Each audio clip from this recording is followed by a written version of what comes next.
Hello children, welcome to today's class. We are going to continue with our lesson diversity. Moving on to the topic stereotypes. What are stereotypes? It is a generalization or an assumption people make about a person or a group of person. That is, we will be assuming certain things. For example, girls will only love pink, boys will only love blue. So it doesn't mean that all girls should love pink or all boys will love blue. It can be based on the individual's choice. So having that generalized assumption in our mind is called a stereotype. One more example, girls will only cry a lot, boys won't cry. So these are all the examples of a stereotype.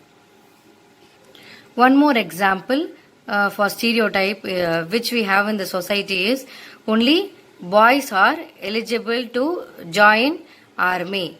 Girls are not eligible to join army because girls are physically weak. Like that, we are having many stereotypes in the society. Actually, these stereotypes are wrong because they are people's assumptions and they are not true.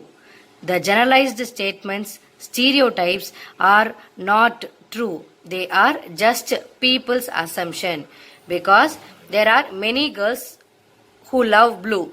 There are many boys who love pink.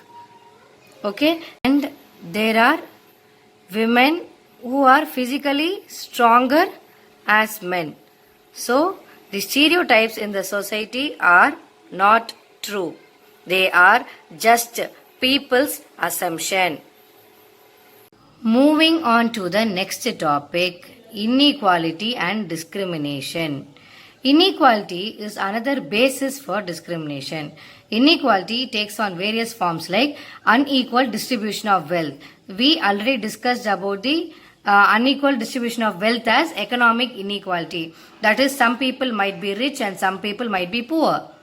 And unequal status of men and women. This means in many situations, men are given more importance than women.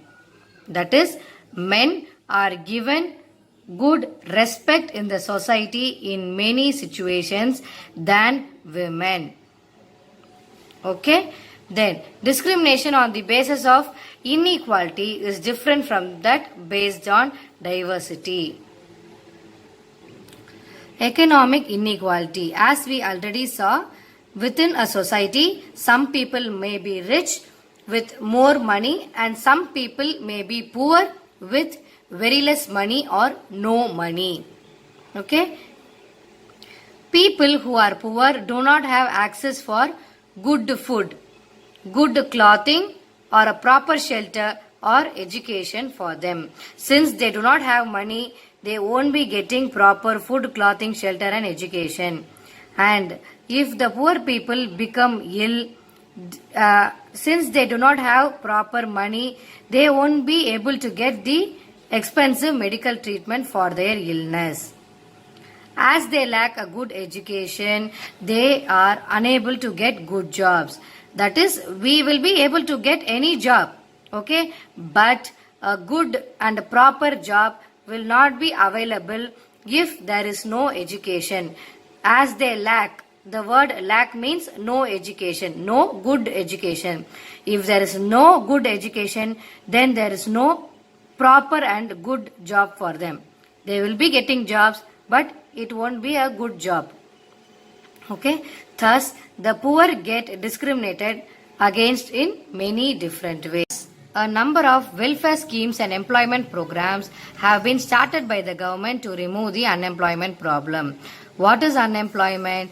Unemployment is a situation in a place where people will not be getting proper jobs based on their education.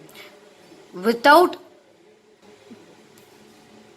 education, the people won't get proper jobs. This is called as unemployment. So the government is acting on this issue by providing the employment programs for the people.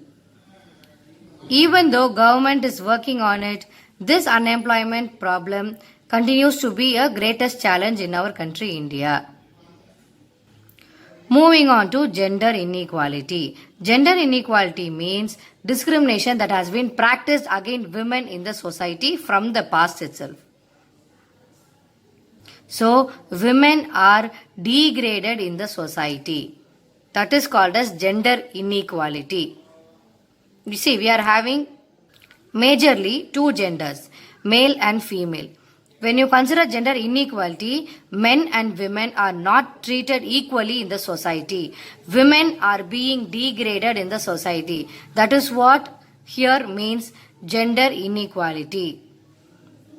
To be simple, women are not given respect equal to men. Now, we are going to see about the gender inequality practices that were followed in India during the past and at present rarely some of these are being practiced in India in a very few places.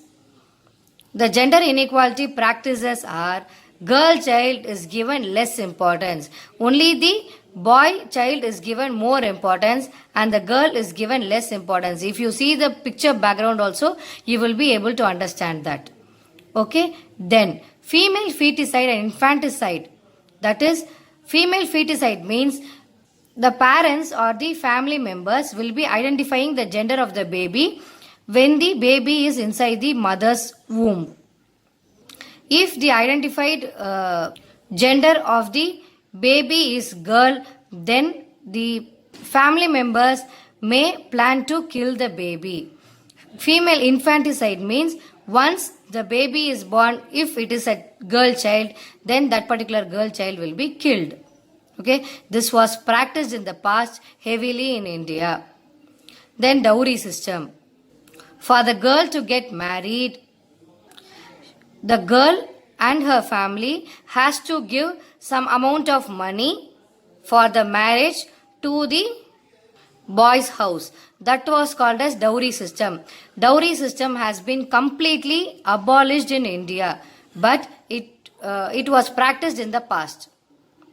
Women are not considered as the head of the family. Always if you see in a family, only the male member of the family is considered as the head. No woman in the family is considered as the head of the family. And always only a son is considered as the pride of the family, not a daughter.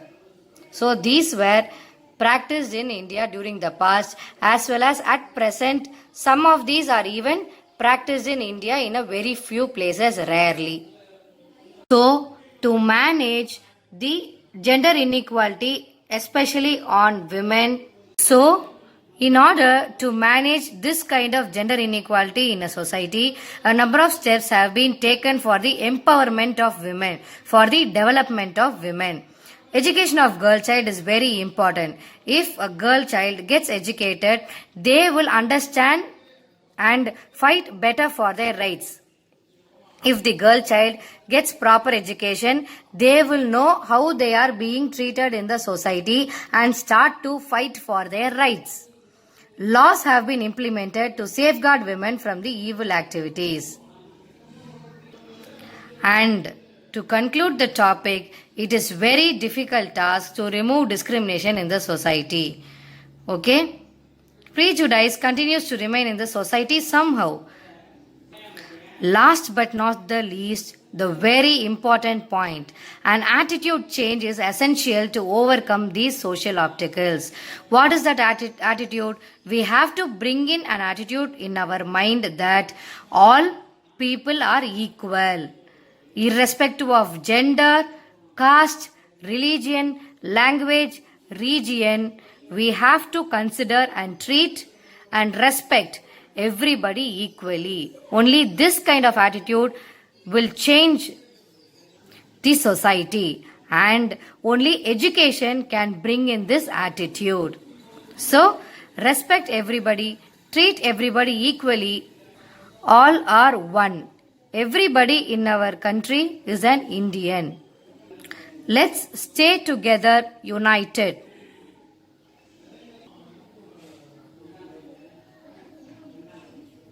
Thank you.